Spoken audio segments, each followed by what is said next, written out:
epístola es muy hermosa, son consejos. Es la primera carta, la primera epístola del apóstol Pablo a Timoteo, la primera carta, el capítulo 3 y el versículo 16. Si pueden estar todos listos ya, pueden decir gloria a Dios, gloria a Dios. Dice el versículo 16. Indiscutiblemente grande es el misterio de la piedad. ¿Qué les parece si leemos juntos esa expresión? Dice, Dios fue manifestado en carne, justificado en el Espíritu, visto de los ángeles, predicado a los gentiles, creído en el mundo, recibido arriba en gloria. Otra vez, Dios fue manifestado en carne, justificado en el Espíritu, visto de los ángeles, predicado a los gentiles, creído en el mundo, recibido arriba en gloria. La frase que quiero usar como una introducción es la primera, la frase que dice, Dios fue manifestado en carne. Esta frase nos da la doctrina de la encarnación de Cristo. Y precisamente en estos días estamos nosotros celebrando el nacimiento de Cristo Jesús. En los últimos tiempos he visto que la gente ya casi no quiere decir feliz Navidad. Nada más dicen felices fiestas. Pero nosotros los cristianos no debemos de olvidar o irnos con la corriente actual y muchas veces no sabemos por qué y lo usamos, no decimos felices fiestas, pero realmente debiéramos decir feliz Navidad. Ahora, ¿por qué es que la gente ya no quiere decir feliz Navidad? Bueno, porque no quieren ya que se mencione acerca de Jesús, de Dios. Quieren quitar de su vocabulario, de su vida, de su cultura a Dios. Entonces quieren quitar el nacimiento de Jesús y quieren quitar la muerte de Jesús. Entonces hay hasta grupos religiosos que niegan el nacimiento de Cristo y niegan la crucifixión de Cristo. Y otros cristianos, algunos cristianos, se oponen a la celebración de la Navidad y se oponen a la celebración de la Pascua. La Pascua es la Semana Santa. Y critican y condenan a los cristianos diciendo, los que celebran la Navidad son paganos y los que celebran la Semana Santa son paganos, religiosos. Pero hoy yo quiero llevarles algunos pasajes bíblicos para que podamos nosotros celebrar este misterio con reverencia, con expectación, con gratitud, con gozo. Quiero entonces llevarles al Evangelio de Lucas. Vamos a San Lucas.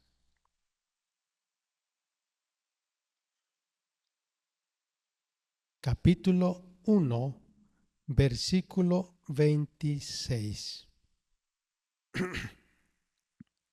Quiero decirles, como grandes teólogos lo han dicho, cuando comenzamos a leer este pasaje de la Biblia, debiéramos decir, como Dios le dijo a Moisés: quítate los zapatos de tus pies, porque el lugar donde tú estás es santo.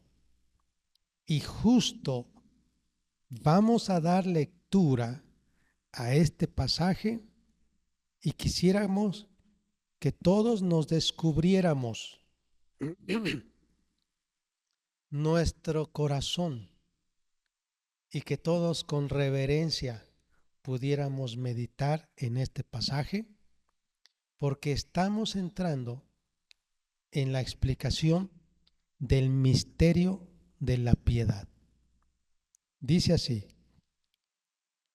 al sexto mes, el ángel Gabriel fue enviado por Dios a una ciudad de Galilea llamada Nazaret, a una virgen desposada con un varón que se llamaba José, de la casa de David, y el nombre de la virgen era María. Quiero ponerles a ustedes en un contexto histórico, geográfico, y si ustedes han leído la primera anunciación que se encuentra en el capítulo 1, versículos 5 al 25, la primera anunciación fue hecha de igual manera por un ángel, el ángel Gabriel. Pero la escena es en un templo, el templo de Jerusalén, el templo de los judíos. Un lugar de adoración, sí había lujos, pero la segunda anunciación, desde el versículo 26, ya no está en Jerusalén. Ahora se da en una ciudad muy poco conocida. Algunos dicen una aldea oscura de Israel. Y se dirige el ángel a una familia de humilde condición, pobres. María era una mujer humilde, una mujer pobre. Ella ya estaba comprometida para casarse con José. Y conforme a las costumbres de los judíos, cuando se usa la palabra desposada, significa que ella ya había sido pedida para casarse y que normalmente duraba un año la espera. Después de haberla pedido, un año para que ella preparara su vestido, para que José se preparara en construir una casa o preparar el lugar donde ellos vivirían. Y se consideraba que si ella o él conocían a otro hombre, cometerían adulterio, aunque no eran casados, pero ya estaban desposados, no casados, pero sí comprometidos, como si ya lo estuvieran, aunque no eran casados. Y la Biblia dice que ella era virgen.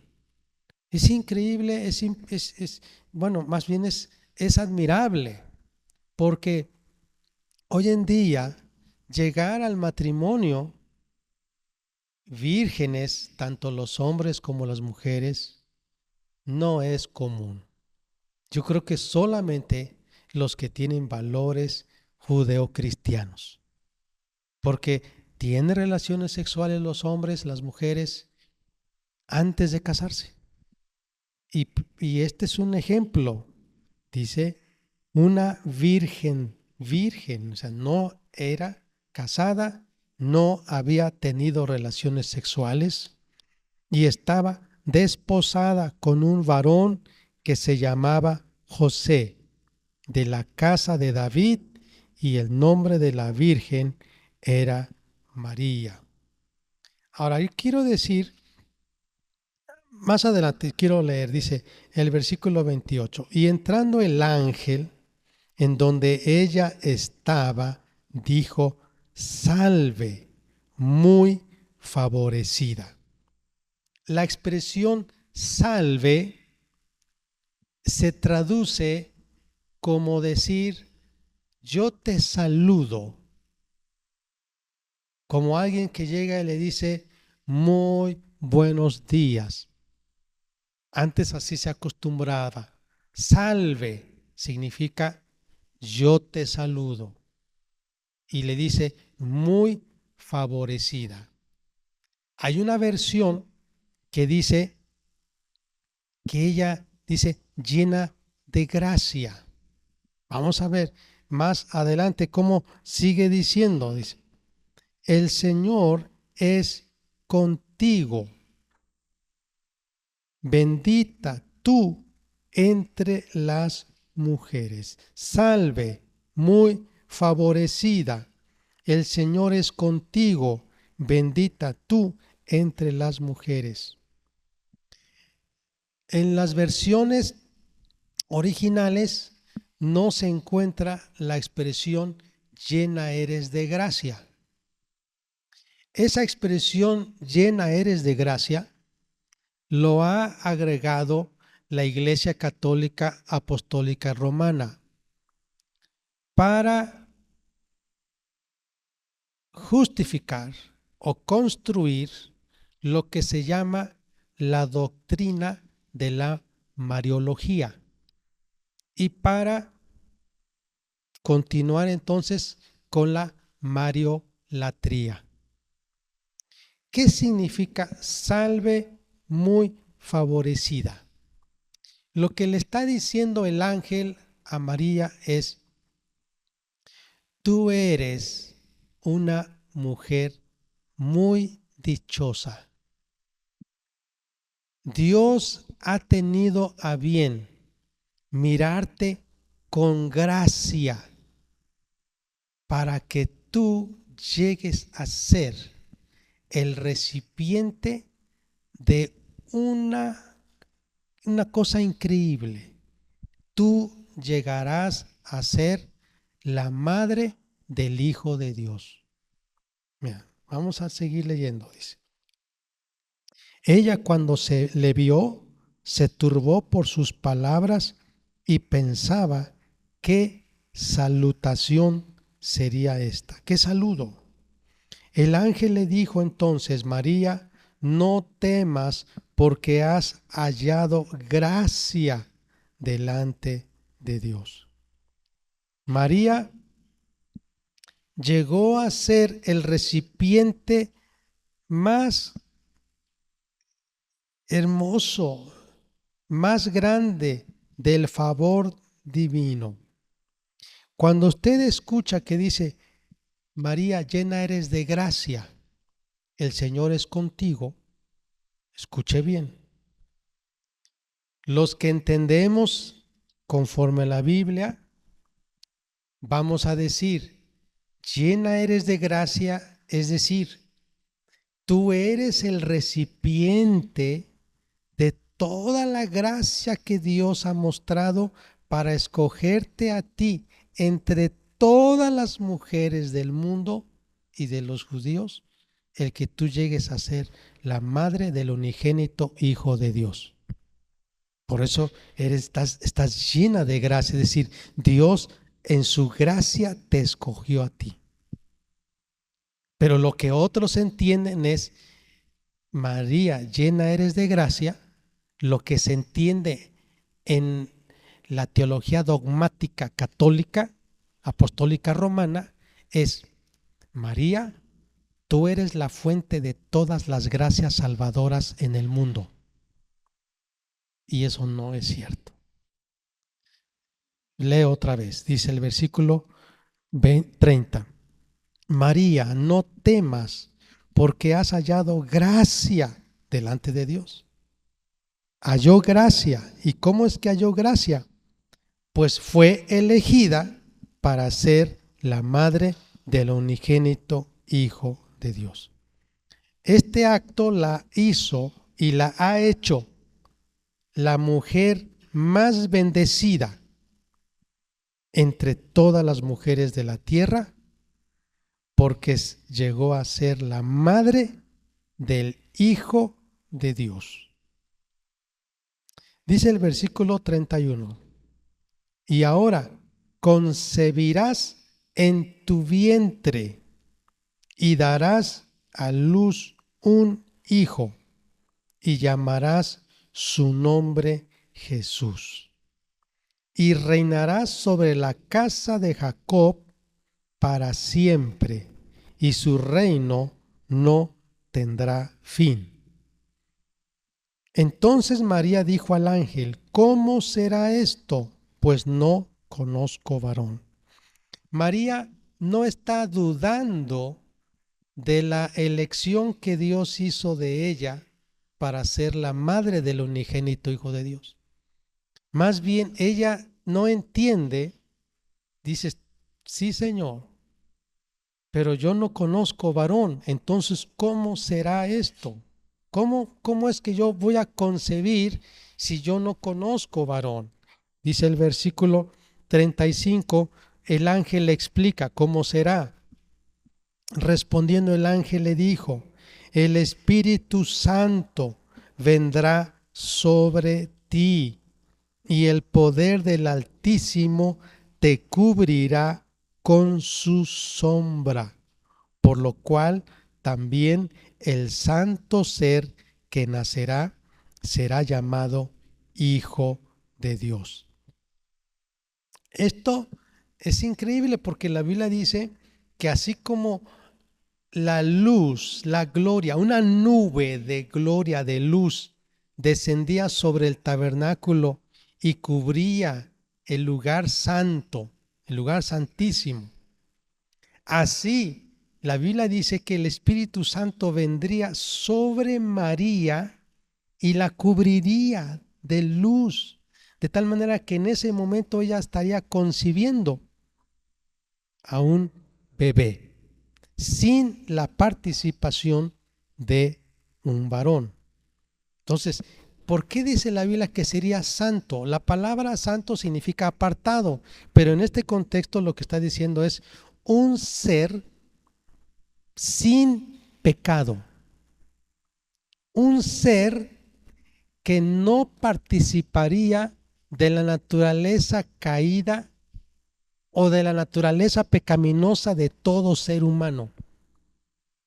Porque el que un varón participe para la concepción de un bebé y es un varón pecador, pecaminoso, entonces su simiente también es pecadora. Pero en este caso, Jesús, el Hijo de Dios, no iba a tener naturaleza, más bien su pecado de los padres. Iba a tener su naturaleza humana, pero sin pecado. Por eso ese es el misterio. Jesús, siendo Dios, haciéndose hombre, llegando a nacer como un bebé. Y por eso el ángel le dice: y te quiero dar otra noticia más. He aquí tu parienta Elizabeth. Ella también ha concebido hijo en su vejez. Y este es el sexto mes para ella, la que llamaban estéril, porque nada hay imposible para Dios. Aquí entonces vemos que el ángel le confirma: ya lleva 6 meses de embarazo tu parienta, tu prima Elizabeth. No dudes que Dios lo puede hacer contigo. Si tu parienta era estéril y ahora tiene un hijo, pues tú también vas a tener un hijo. Por eso entendemos entonces que Juan el Bautista y Jesús fueron parientes, primos, y se llevaban 6 meses de edad. Sigo leyendo el versículo 38. Entonces María dijo: he aquí la sierva del Señor, hágase conmigo conforme a tu palabra. Y el ángel se fue de su presencia. Aquí termina la anunciación del ángel Gabriel a María sobre el nacimiento de Jesús. Y quiero nuevamente decir, el nacimiento de Jesús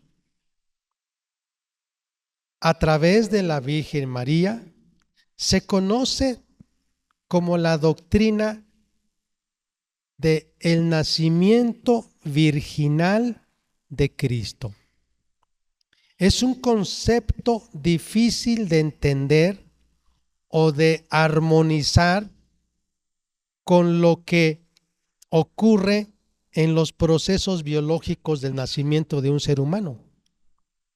Tiene que participar el hombre y la mujer, cromosomas X y Y.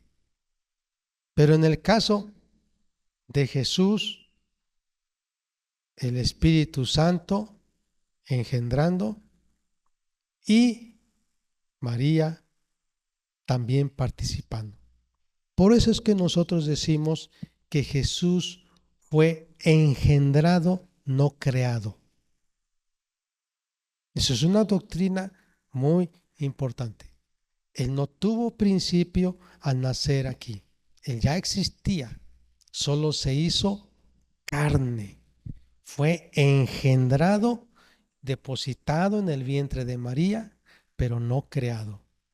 Él no es criatura, Él es creador, bendito por los siglos. Eso dice la Biblia en Colosenses. Los testigos de Jehová enseñan que Dios Jehová creó a Jesús y que Jesús creó el mundo. Eso no dice la Biblia.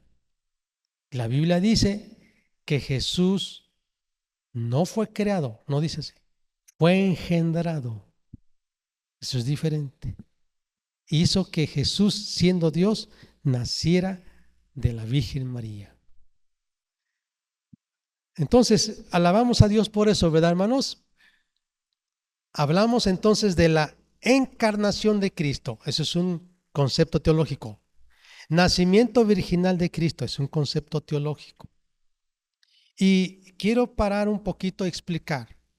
Quizá usted ha escuchado cuando se dice, María, llena eres de gracia, el Señor es contigo. Bendita tú entre todas las mujeres y bendito el fruto de tu vientre, Jesús. Pero dije una frase que no está aquí, en la Biblia. Voy a leer otra vez. María, el Señor es contigo. Llena eres de gracia. María, llena eres de gracia. El Señor es contigo. Y otra vez, llena eres de gracia. Debemos entender, ella fue el recipiente de las más grandes gracias y favores que Dios le ha dado a una mujer, el que la escogiese para ser la madre de Jesús. Pero no significa lo que los católicos romanos quieren decir, que ella es la fuente de gracia salvadora y de perdón. Porque vamos a ver más adelante cómo María le responde a Jesús. Bueno, ¿cómo canta Dios? Dice el versículo 39 en adelante. En aquellos días, levantándose María, fue deprisa a la montaña, a una ciudad de Judá. Ella quería comprobar lo que estaba pasando con su parienta, su prima Elizabeth. Y ella estaba con la idea de saludarla. Y dice, y entró en la casa de Zacarías, el esposo de ella, y saludó a Elizabeth. Y aconteció que cuando oyó Elizabeth la salutación de María, la criatura, es decir, el bebé que estaba en el vientre de Elizabeth, saltó y Elizabeth fue llena del Espíritu Santo y exclamó a gran voz y dijo: bendita tú entre las mujeres y bendito el fruto de tu vientre. Sí, el fruto de tu vientre es Jesús. Y dice: ¿por qué se me concede esto a mí, que la madre de mi Señor venga a mí? Elizabeth, llena del Espíritu Santo, comenzó a profetizar. Y Elizabeth no sabía que el ángel había visitado a María y que le había profetizado que sería la madre de Jesús. Elizabeth no sabía, pero proféticamente está ya diciendo: ¿por qué se me concede esto a mí, que la madre de mi Señor? Es decir, que María, la madre de mi Señor, Salvador, Dios, venga a mí. Entonces María, al estar escuchando esas palabras proféticas, ella está confirmando lo que el ángel le había dicho a ella. Y dice el versículo 44: porque tan pronto como llegó la voz de tus salutaciones a mis oídos, la criatura saltó de alegría en mi vientre. Y bienaventurada la que creyó, porque se cumplirá lo que le fue dicho de parte del Señor. María creyó y dice: y se le va a cumplir. Ahora, más adelante dice el versículo 46. Entonces viene un cántico. Ese cántico se llama el Magnificat. Entonces María dijo: engrandece mi alma al Señor.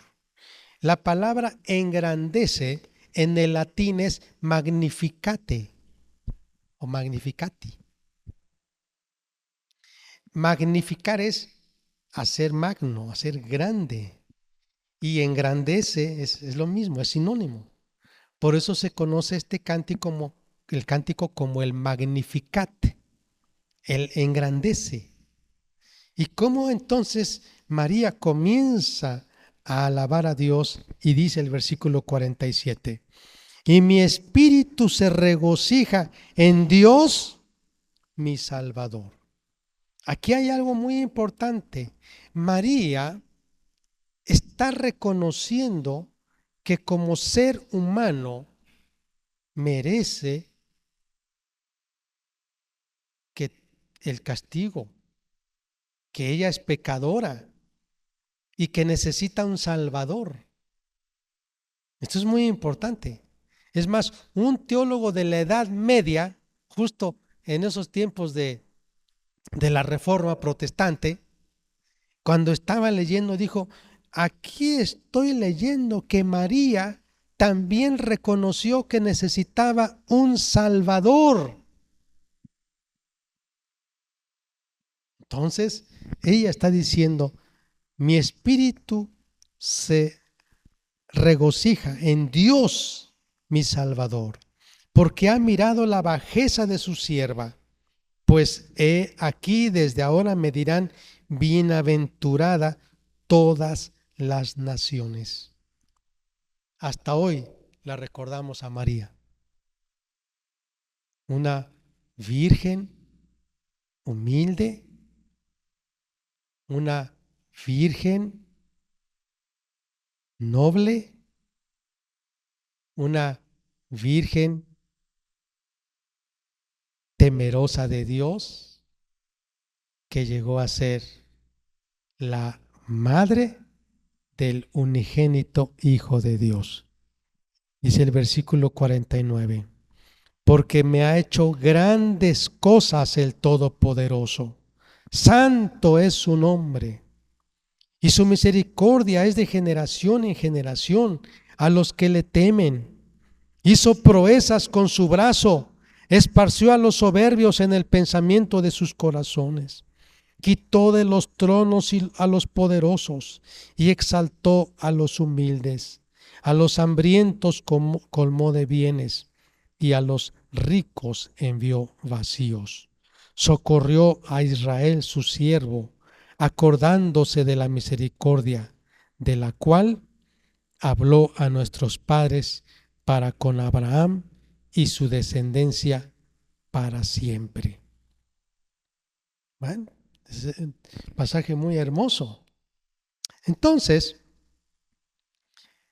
Jesús, siendo Dios, dice Filipenses capítulo 2, no se despojó de su deidad. Escuché bien, porque algunos enseñan que Jesús dejó de ser Dios. Jesús no se despojó de su deidad.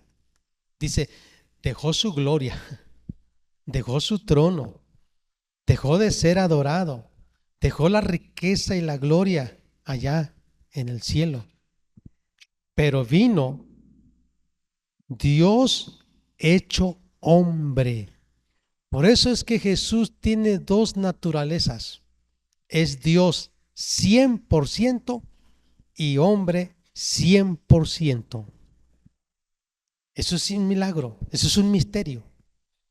Y no como las mitologías griegas hablan de sus semidioses, mitad Dios y mitad animal, o mitad Dios, mitad hombre. No, no, no, no, no. Es Dios 100%, hombre 100%. Eso es lo que se conoce teológicamente como la homeostasis de Dios, de Jesús. O sea, la doble naturaleza de Jesús. Por eso en los concilios de la fe de los creyentes hace muchos años, los obispos se reunían y ellos estaban hablando, María, Madre de Dios o Madre de Cristo, la Theotokos o Cristotokos, así se llamaba, Theotokos o Cristotokos. Porque si solamente decían María es Madre de Cristo, bueno, entonces puede ser que era un ser humano. Pero María, Madre de Dios, es un misterio, pero un Dios hombre. Ahora, eso no la convierte a ella en Dios. Solamente fue el recipiente, el medio, para que Dios se hiciera un bebé y naciera y experimentara el tener carne, dolor, muerte, sufrimiento para salvarnos. Es un misterio. Ese es el misterio. Dios haciéndose hombre. Por eso dice en San Mateo 1:23, Dios con nosotros, Emmanuel, Dios con nosotros. Ahora quiero llevarles a San Lucas, San Mateo. Vamos a la anunciación que se le hizo a José.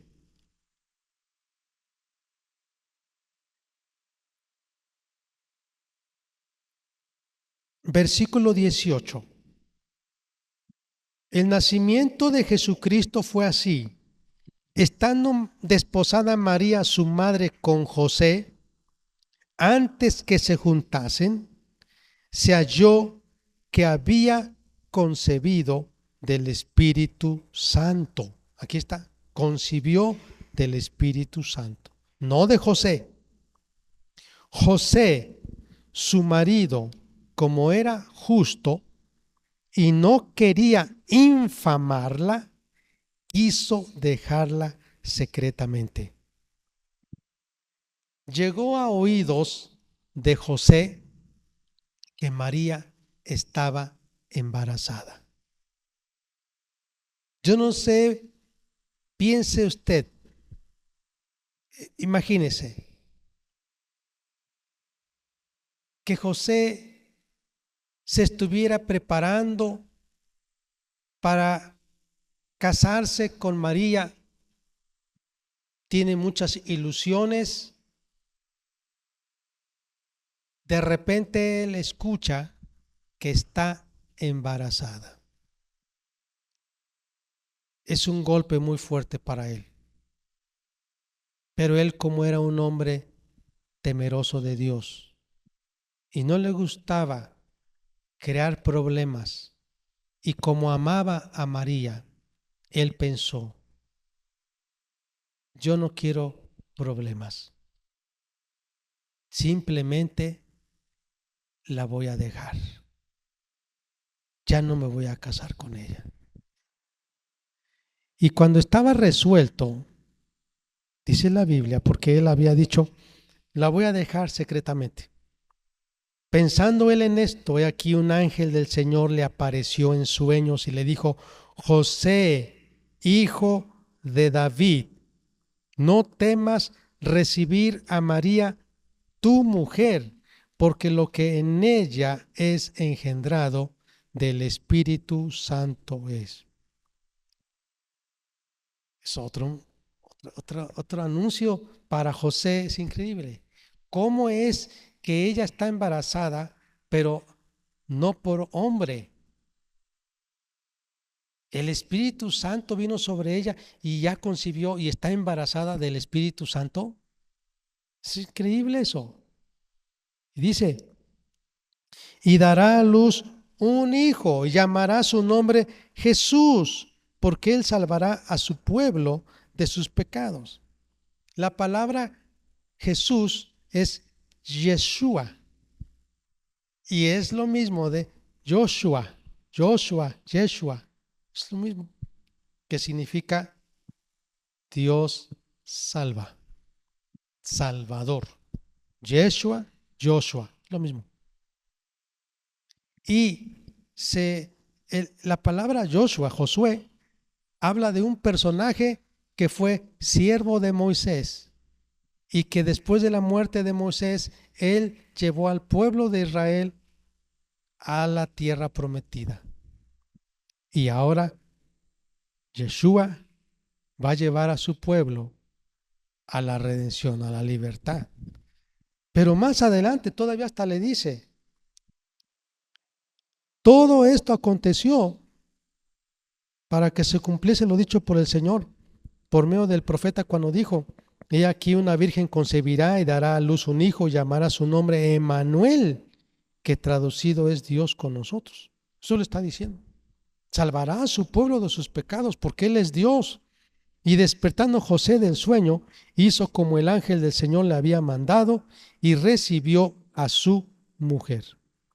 Pero no la conoció, es decir, no tuvo convivencia, no hubo intimidad, hasta que dio a luz a su hijo primogénito y le puso por nombre Jesús. Yo quiero que veamos la profecía en Isaías capítulo 7. Es una profecía 700 años antes. El versículo 14. El Señor mismo os dará señal. La virgen concebirá. ¿Una virgen va a concebir? Pues no. O sea, una virgen va a dar a luz. No, eso no está en nuestra mente normal. Que una mujer que no ha tenido intimidad con un hombre va a tener un hijo, eso es un milagro. Y dará a luz un hijo y llamará su nombre Emmanuel. Ahora, quiero decirles entonces que José, cuando dice hijo de David, entonces José era del linaje del rey David, no María. Pero para los judíos, José era suficiente para aceptar que su hijo legal, no biológico, Jesús, era descendiente igual de David. Es increíble. Ahora, la Biblia nos dice que José y María, después de que tuvieron a su hijo primogénito, vean, otra vez regreso a San Mateo para que usted vea lo que dice la Biblia. San Mateo, capítulo 1, versículo 25.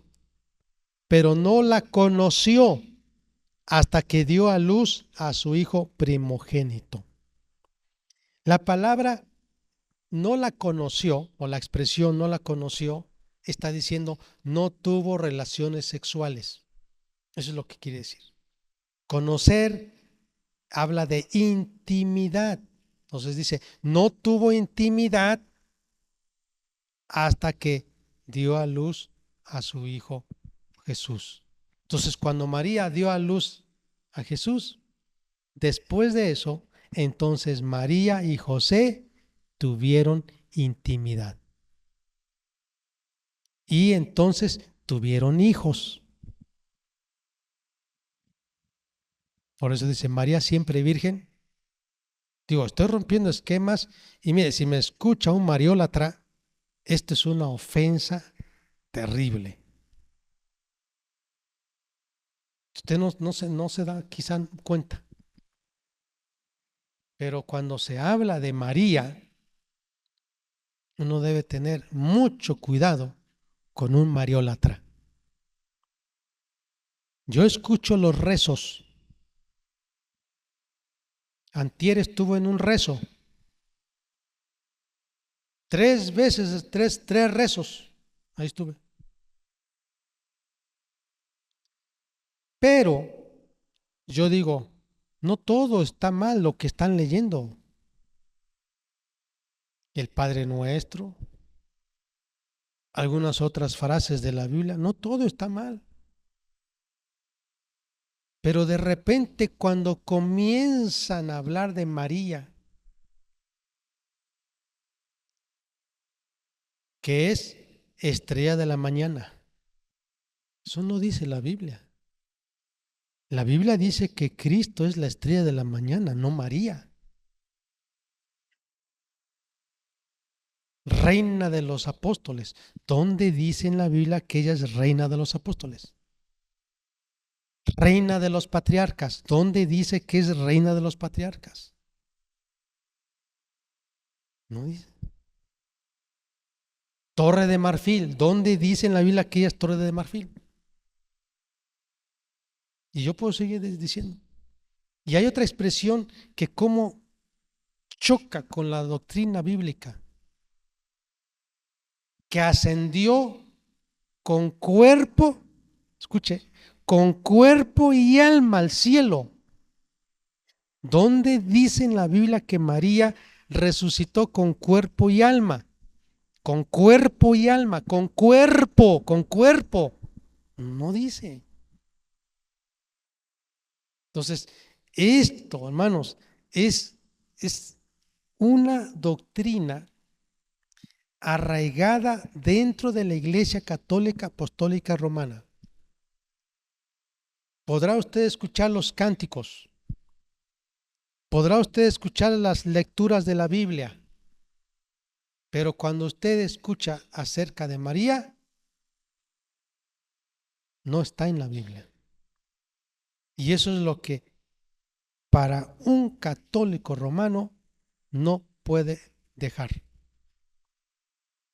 Puede creer todo. Hablan de Jesús que murió en la cruz, Jesús que pagó por nosotros con su sangre, todo bien.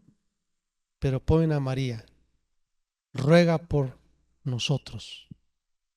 Y es Jesús el que ruega por nosotros, no María. Entonces, estoy hablando de un tema que créame es que solo el Espíritu Santo puede traer convicción a la gente de esto. Ahora, yo quiero que vaya conmigo al capítulo 13 de San Mateo. Gloria a Dios. Versículo 55.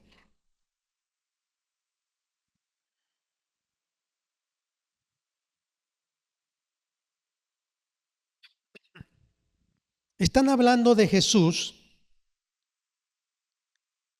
Jesús les está enseñando en su tierra, está en su tierra, en Nazaret. Y la gente dice, ¿de dónde tiene él tantos poderes, tanta sabiduría, tantos milagros? ¿No es este el hijo del carpintero? Carpintero era José.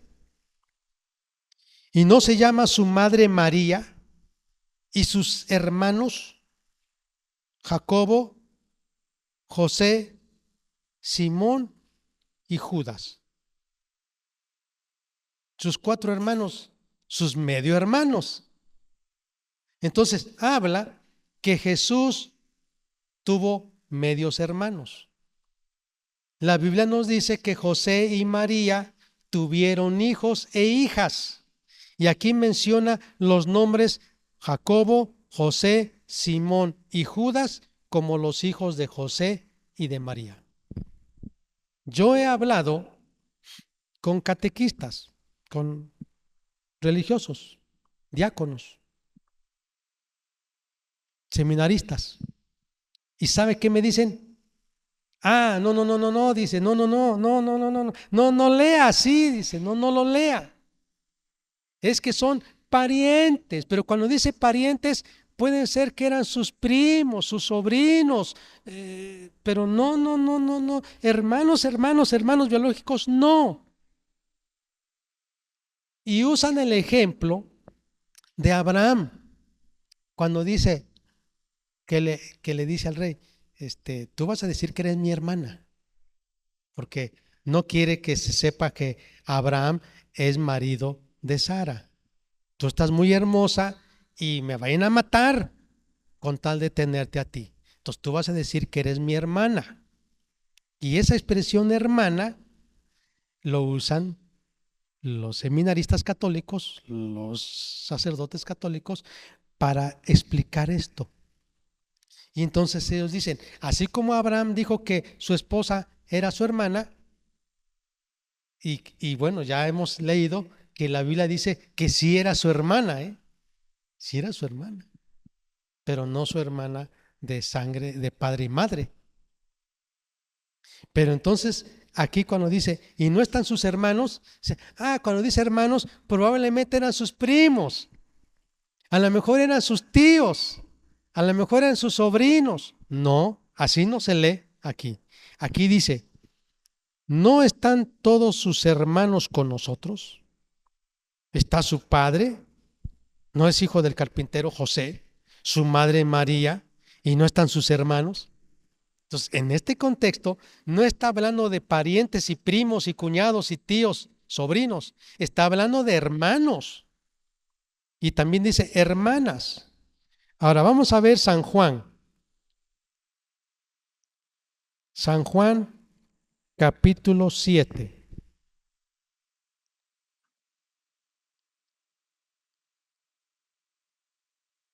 Versículo 3. Y le dijeron sus hermanos, sal de aquí y vete a Judea, para que también tus discípulos vean las obras que haces. Porque ninguno que procura darse a conocer hace algo en secreto. Si estas cosas haces, manifiéstate al mundo, porque ni aun sus hermanos creían en él. Entonces la Biblia nos habla que Jesús tuvo hermanos, medio hermanos, ¿verdad? Hermanos por sangre con María, la madre de Jesús. Y 2 de ellos, Santiago, es el que escribió la epístola de Santiago. Y Judas es el que escribió la epístola de Judas. Un día llegaron a creer ellos. No creían, pero después creyeron en Jesús. Bueno, sigo entonces. Ahora, quiero decir lo que dice San Mateo capítulo 1.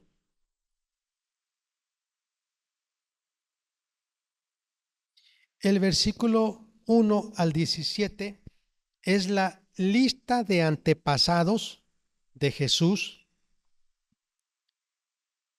pero de la línea de José.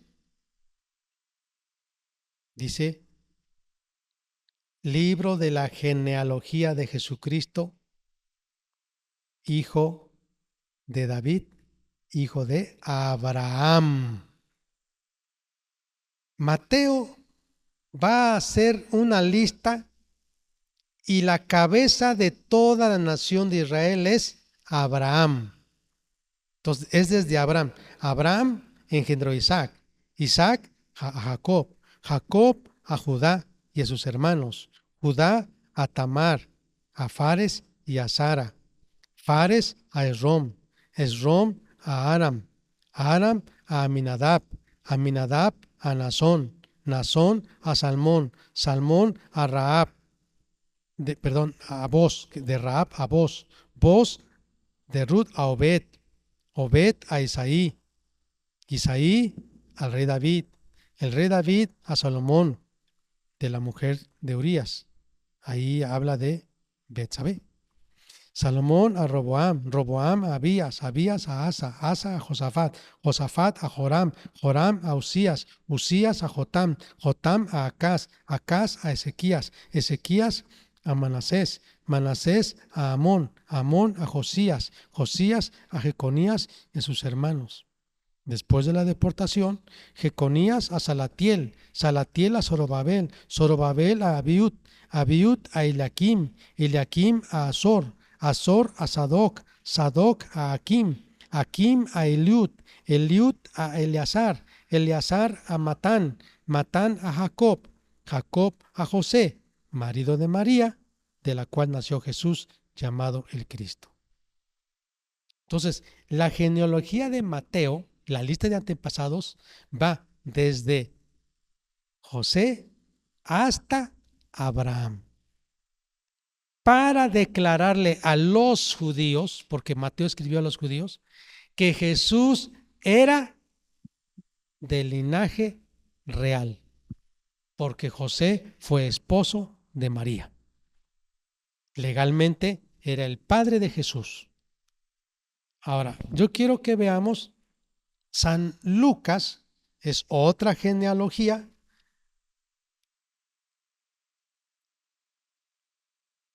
Capítulo 3, versículos 23. Esta es la genealogía de la línea de María. Mateo presenta la línea de antepasados de José hasta Abraham.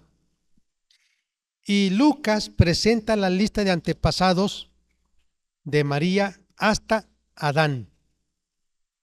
Jesús mismo al comenzar su ministerio, versículo 23, era como de 30 años, según se creía de José, hijo de Elí. Hijo de Elí. Ahora, a ver, momento. No era hijo de Elí. Era hijo de Jacob. A ver, vamos a ver. Mateo 1:15. Porque acabamos de leerlo. Lo acabamos de leer. Versículo 15. Bueno, versículo 16 más bien dice. Y Jacob engendró a José, marido de María. Entonces, ¿quién era el padre de José? ¿Jacob o Elí? Jacob. En la lista de antepasados era Jacob. Y dice la historia que Elí era el padre de María. Pero legalmente, para los romanos y para los judíos, se tiene que tomar en cuenta la cabeza del hogar. Y aunque José no era hijo de Elí, se le tiene que decir hijo de Elí. Es como decir yerno de Elí.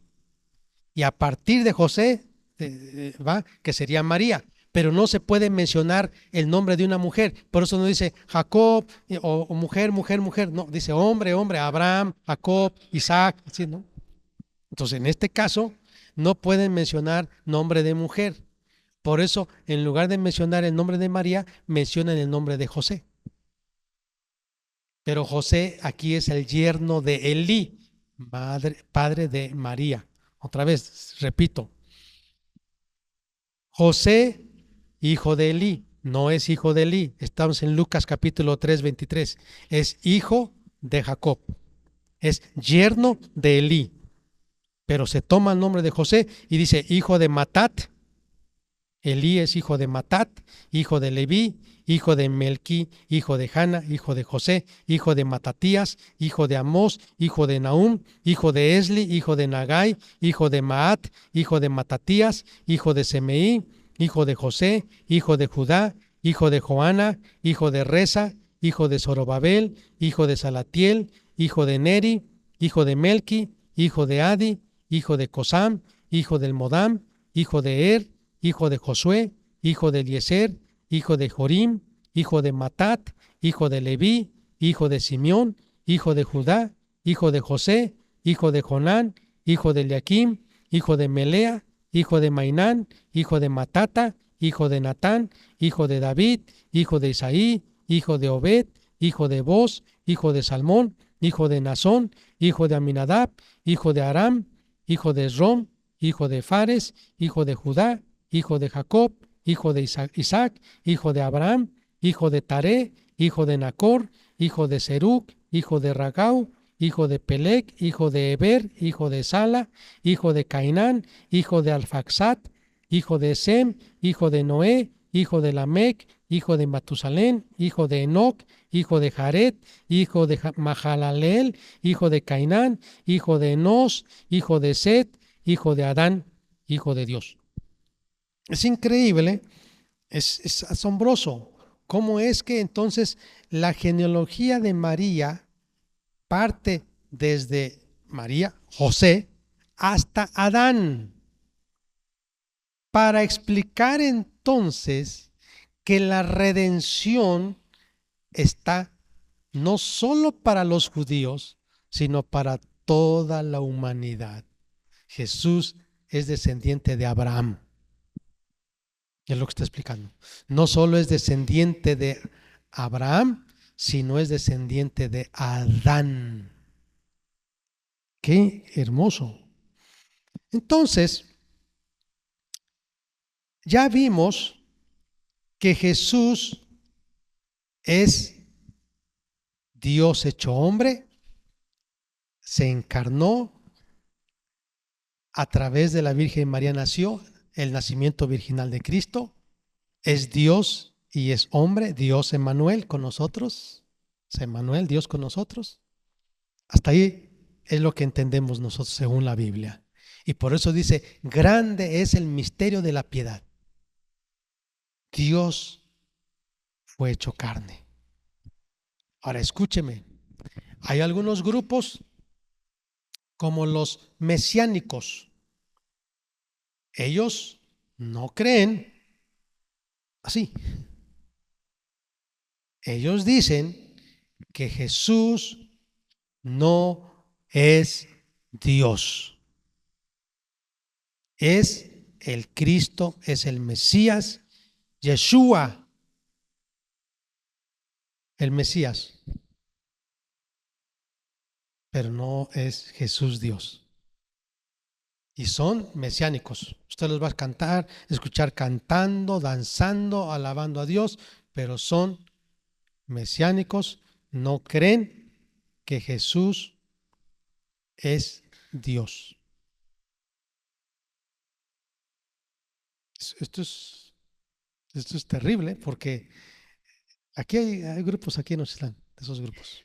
Usan la kipá, traen, algunos quieren traer el aceite de olivo desde Israel, para celebrar la cena del Señor quieren traer el jugo de uva desde Palestina, desde por allá.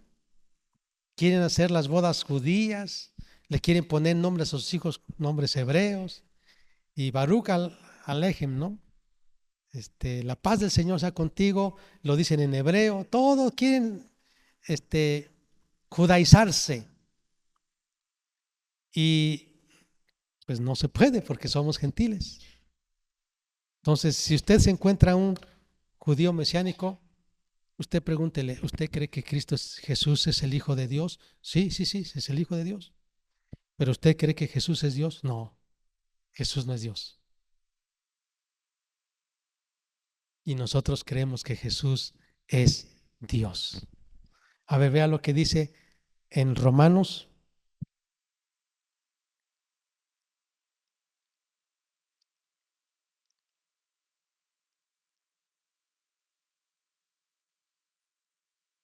A ver si lo llego a encontrar.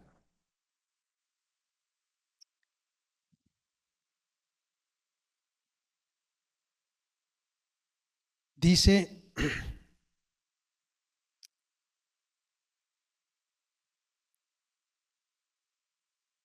capítulo 9,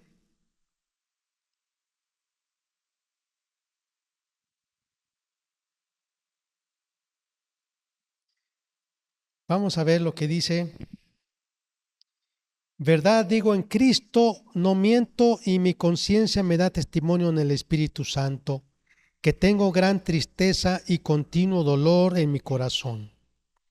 Porque deseara yo mismo ser anatema, separado de Cristo, por amor a mis hermanos, los judíos, los que son mis parientes según la carne, que son israelitas, de los cuales son la adopción, la gloria, el pacto, la promulgación de la ley, el culto y las promesas, de quienes son los patriarcas y de los cuales, según la carne, vino Cristo, el cual es, ¿qué dice? Es Dios, sobre todas las cosas, bendito por los siglos. Amén. Entonces, Jesucristo es Dios. Ahora, vamos a ver algunos ejemplos que nos confirman que Él es Dios. Por lo menos ya leímos Mateo 1:23 que dice Dios con nosotros. Pero quiero llevarles lo que dice San Mateo capítulo 2. Cuando nació Jesús en Belén de Judea, en días del rey Herodes, vinieron del oriente a Jerusalén unos magos. Algunos, los estudiosos dicen que venían de Persia, o sea, Irán. Desde Irán viajaron hasta Jerusalén. Hoy en día, Irán es el enemigo acérrimo de Israel, lo quiere destruir. Pero desde allá fueron, desde Persia hasta Jerusalén. Eran magos, no eran hechiceros, curanderos ni brujos. La palabra mago antes se usaba como científicos, investigadores. Y dice la Biblia que ellos estaban haciendo estudios, investigaciones, y se dieron cuenta que iban a ser un rey de una manera increíble, y por eso fueron allá para conocer a ese rey. Y dice la Biblia que llegaron a Jerusalén, allá a donde estaba el rey Herodes, y le preguntaron: ¿dónde está el rey de los judíos que ha nacido? Porque su estrella hemos visto en el oriente, y venimos ¿para qué? Para adorarle. La Biblia dice que una criatura no debe ser adorada. Y si Jesús fue creado, no es Dios y no merece ser adorado. Pero la Biblia dice que estos sabios llegaron para adorar a Jesús y se postraron para adorar a Jesús. El rey Herodes, oyendo esto, se turbó, y toda Jerusalén con él, porque dijo: ¿un rey? ¿Cuál? Pues aquí en el palacio no ha nacido un rey.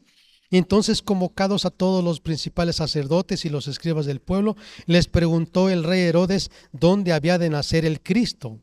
Ellos le dijeron: en Belén de Judea, porque así está escrito por el profeta. Y tú, Belén, tierra de Judá, ¿no eres la más pequeña entre los príncipes de Judá? Porque de ti saldrá un guiador que apacentará a mi pueblo Israel. Miqueas 5:2. Entonces Herodes, llamando en secreto a los magos, indagó de ellos diligentemente el tiempo de la aparición de la estrella, y enviándolos a Belén dijo: id allá y averiguad con diligencia acerca del niño, y cuando le halléis, hacedmelo saber para que yo también vaya y le adore.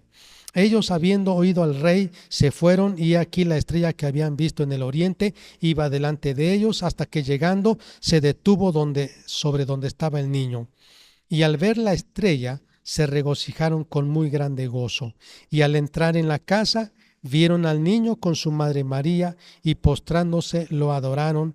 y abriendo sus tesoros le ofrecieron presentes, oro, incienso y mirra. Pero siendo avisados por revelación en sueños que no volviesen a Herodes, regresaron a su tierra por otro camino.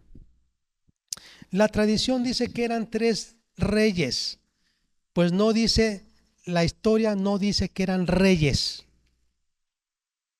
eran magos, pero no magos, brujos, hechiceros, curanderos. Eran sabios, astrónomos, científicos, investigadores. No eran reyes y no eran 3. Y aunque ofrecieron oro, incienso y mirra, no es que eran 3 reyes, eran varios, porque era una comitiva bastante grande para salir y viajar por semanas, quizá por meses, para llegar hasta Jerusalén. Tenían que cruzar caminos, lugares donde había ladrones, salteadores, y ellos tenían que ir en caravana, quizá iban hasta soldados cuidándoles para llegar a Jerusalén. Y dice la Biblia que no llegaron al establo, entraron en una casa. Y es porque Jesús nació en un establo, lo acostaron en un pesebre, pero después lo llevaron a una casa.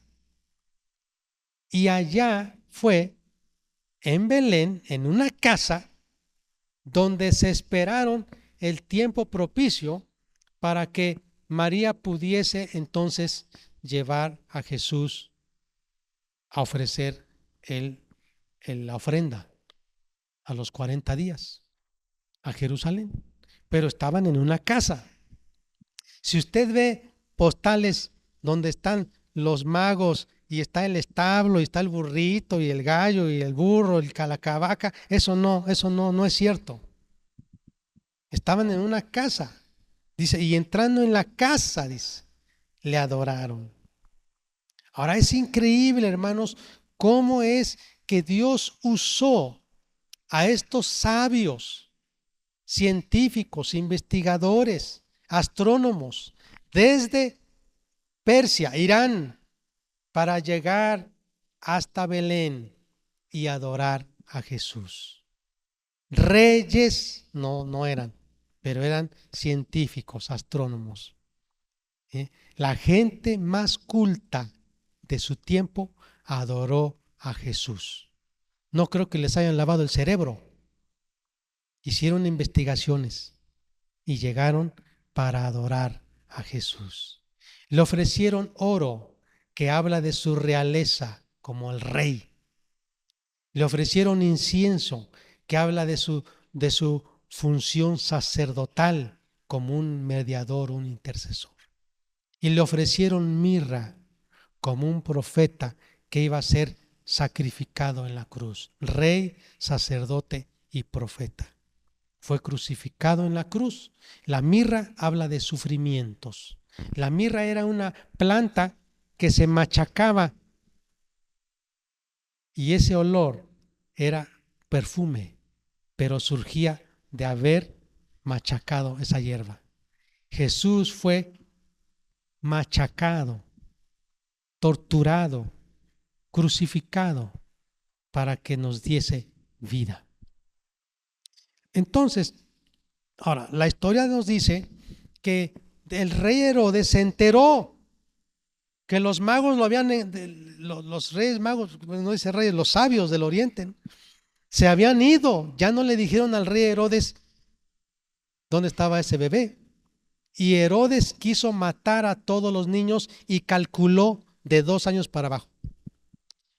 Los que han estudiado esto mencionan que probablemente Jesús ya tenía 6 meses de edad cuando los magos, los científicos, los sabios llegaron a visitar a Jesús. Pero Herodes el Grande, para no equivocarse, de 2 años para abajo mandó a matar a todos los niños. Y un ángel del Señor le avisó a José y a María para que huyesen a Egipto. La gran pregunta es, ¿y cómo le hicieron para sostener sus gastos de vida allá en Egipto? con todos los regalos que le llevaron. Todo el oro sirvió para vivir cómodamente en Egipto. Y dice la Biblia que cuando ya Herodes, no era Herodes el Grande, ya era otro Herodes, había muerto, ya regresó a Nazaret. Pero ya Jesús era un adolescente cuando regresaron a Nazaret. Entonces, es increíble. Ahora, quiero ya ir avanzando en Lucas.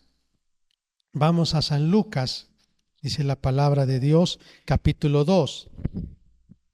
En aquellos días que se promulgó un edicto de parte de Augusto César, que todo el mundo fuese empadronado, este primer censo se hizo siendo Cirenio gobernador de Siria, e iban todos para ser empadronados cada uno a su ciudad. Quiero explicarle. Empadronar es censar. Hay un padrón, o sea, una lista de ciudadanos y vamos a censarlos. Nombre, edad, domicilio, teléfono, todo como ahora. Algunos ahora tal vez una fotografía. Antes no había mucho así. Y todos tenían que empadronarse porque usted debe saber que había guerras. Y entonces el gobierno romano tenía que tener la lista de todos cuando era necesario llamarlos para la guerra. Y como allá Galilea, Nazaret, Judea eran colonias romanas, entonces dice la Biblia, el emperador Augusto César mandó que todos fuesen empadronados, cada uno que se fuera a su ciudad. Así que la ciudad de Belén, que significa casa de pan, era una ciudad tranquila, pequeña, pero en ese momento había mucha algarabía, mucho movimiento, mucha gente de otros lugares que tenían sus raíces en Belén, llegaron para vivir. Rentaron hoteles, Airbnbs, imagínense todo, cuartos, casas, posadas, todo estaba agotado. No había lugar ya, porque mucha gente estaba en Belén. Y le tocó a José, porque él era hijo de David, descendiente de David, ir a Belén. Entonces, ¿se imagina usted ese viaje desde Nazaret hasta Belén? María ya estaba a punto de dar a luz. Y se dice que eran aproximadamente 120 kilómetros de distancia. Por lo tanto, viajar en burrito y María estaba embarazada no fue un viaje fácil. Sufrió María un poco. Y más cuando llegaron a Belén y anduvieron buscando hoteles, posada, ya no había lugar. El único lugar que había era un establo. ¿Se imagina usted que una persona se hospede en un establo? Pues todavía, ¿verdad? Pero el Hijo de Dios, el Rey de todos los reyes, Dios mismo. Esta es una muestra de hasta qué punto Dios tuvo que bajarse a nuestra condición humana y de pobreza, de miseria, para venir a salvarnos. Y dice la Biblia, sigo leyendo, José subió de Galilea, de la ciudad de Nazaret, a Judea, a la ciudad de David, que se llama Belén, por cuanto era de la casa y familia de David, para ser empadronado con María su mujer, desposada con él, la cual estaba encinta. Y aconteció que estando ellos allí, se cumplieron los días de su alumbramiento, y dio a luz a su hijo primogénito, y lo envolvió en pañales, y lo acostó en un pesebre, porque no había lugar para ellos en el mesón. Había pastores en la misma región que velaban y guardaban las vigilias de la noche sobre su rebaño. Y aquí se les presentó un ángel del Señor, y la gloria del Señor los rodeó con resplandor y tuvieron gran temor. Pero el ángel les dijo: no temáis, porque he aquí os doy nuevas de gran gozo, que será para todo el pueblo, que os ha nacido hoy en la ciudad de David un Salvador, que es Cristo el Señor. Esto os servirá de señal: hallaréis al niño envuelto en pañales, acostado en un pesebre. Y repentinamente apareció con el ángel una multitud de las huestes celestiales que alababan a Dios y decían: gloria a Dios en las alturas, y en la tierra paz, buena voluntad para con los hombres. Sucedió que cuando los ángeles se fueron de ellos al cielo, los pastores se dijeron unos a otros: pasemos pues hasta Belén y veamos esto que ha sucedido y que el Señor nos ha manifestado.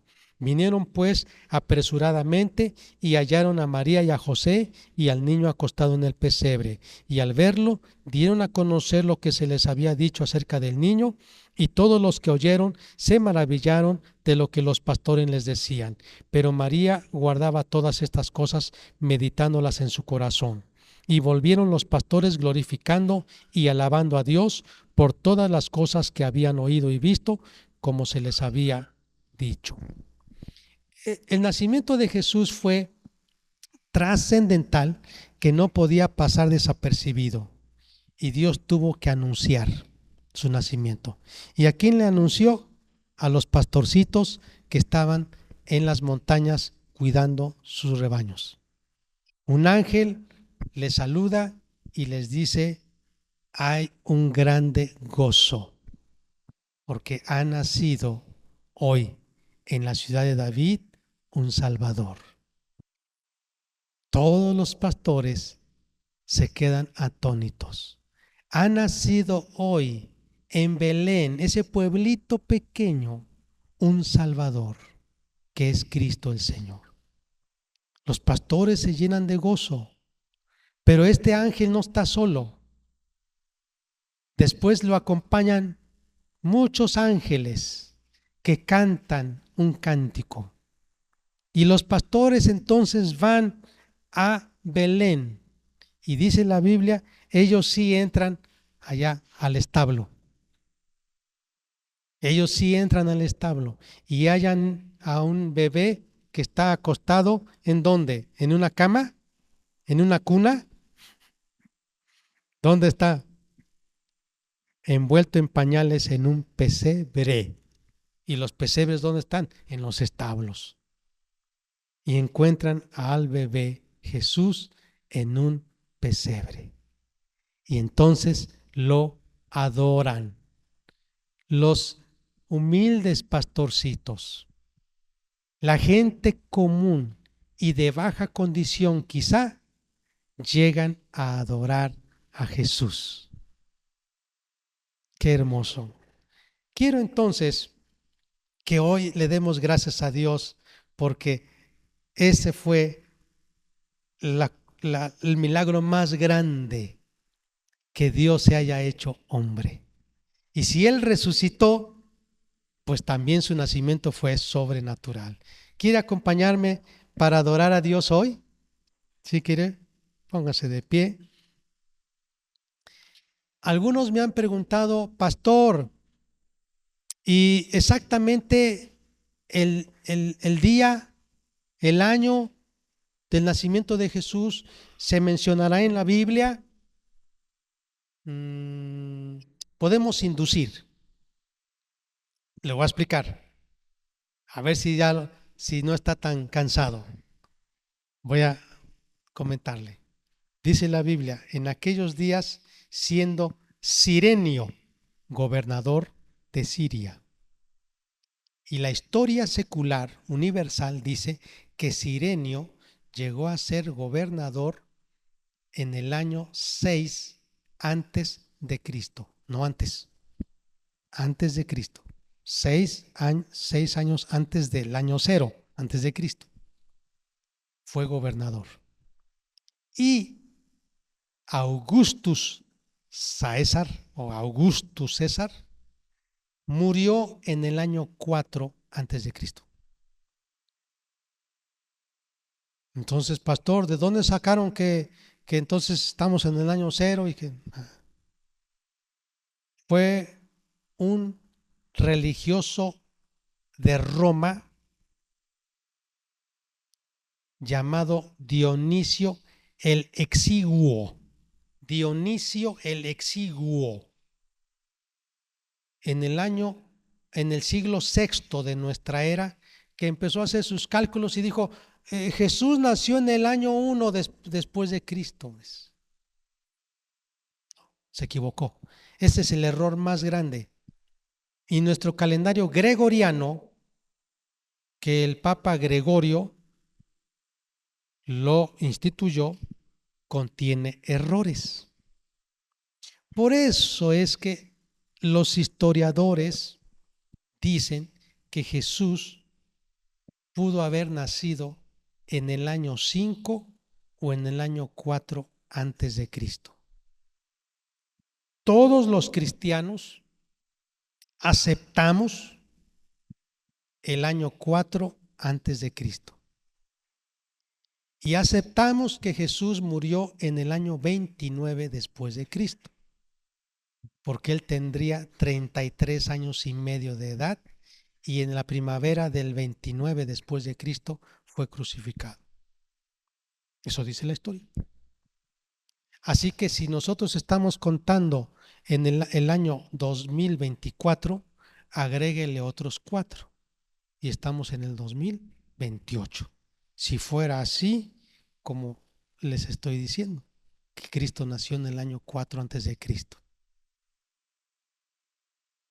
Y si habláramos ya de escatología y de profecías, ¿cuántos años nos faltarían para que Cristo venga entonces? Si ya pasaron 2000 años, 2028 años. Bueno, ahora, quiero entonces otra cosa. La fiesta de Navidad, las fiestas de Saturnalia, que era el 25 de diciembre, no hay ninguna base bíblica para que se diga que Jesús nació el 25 de diciembre. No hay ninguna base bíblica. La Biblia dice que los pastores estaban en las montañas. Todavía no caía mucha nieve, no había heladas grandes, todavía estaban en la montaña. Algunos sugieren entonces que pudo ser en octubre, septiembre, octubre. Y algunos sugieren una fecha tardía hasta enero, febrero. ¿Y de dónde sacaron el día 6 de enero? De los magos, porque hacen su cálculo, que llegaron del 25, luego otros 5, los 6, unos 20 días, 10 días, 15 días, y luego llegan los sabios. Esa fecha del 6 de enero la estuvieron celebrando en Europa Oriental. Todavía algunos de Europa Oriental celebran la Navidad el 6 de enero. Es de la línea de la Iglesia Católica Oriental, 6 de enero. De la Iglesia Católica Occidental Romana, el 25 de diciembre. Y entonces nosotros los cristianos, ¿dónde nos ponemos? ¿En qué fecha? Cualquier fecha. Porque la Biblia dice, Colosenses, nadie les juzgue en cuanto a días de fiesta o de celebración. Celebramos a que Cristo nació. No hay ningún indicio en el siglo I, segundo, tercero y cuarto, o tercero nada más, de que celebraban el nacimiento de Jesús los cristianos. Se celebró a partir del siglo IV porque muchos estaban en contra de Cristo. Y se celebra el nacimiento de Cristo, la muerte de Cristo, la resurrección de Cristo, y cuando celebramos la cena del Señor anunciamos su venida.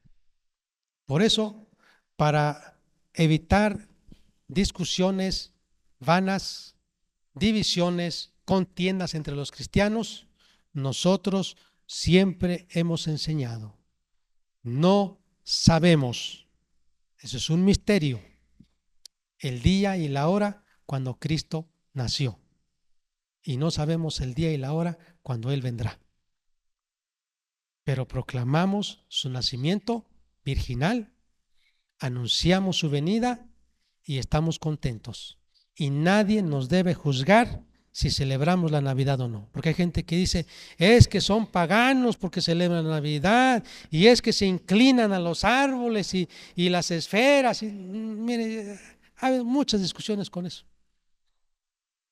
Nosotros adoramos a Jesús. Amén. Exaltamos a Jesús, y si alguien tiene un árbol en su casa, pues no me afecta. Y si yo no tengo un árbol en mi casa, no me afecta. O sea, somos hijos de Dios, amamos a Jesús. ¿Me entiende? Seguimos adelante, adoramos a Jesús.